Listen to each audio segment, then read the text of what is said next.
Hello guys, ayan. Dito ang murang bilihan. Ayan. Ngayon may napanood tayo doon.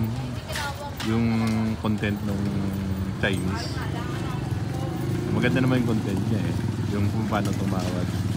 Itatry natin dito sa nagtitinda ng pinya. Tatawad tayo. Tapos sabi niya kalahati agad ang presyo.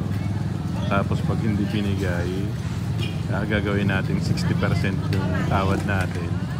Tapos pag hindi binigay, alis tayo. Tingnan natin kung hahabulin. Kasi sabi niya, mas maganda raw bumili pag umaga pa lang kasi wala pang may naman. Gagamitin natin yung strategy. Ha? Okay. Ito. Ayan. Itatry natin. Te, magkano yung pinya mo, te? Ha? Magkano po? 60 po. 60? Pwede 30? Ala. Ha? Yari po. 40? Bibili ako dalawa.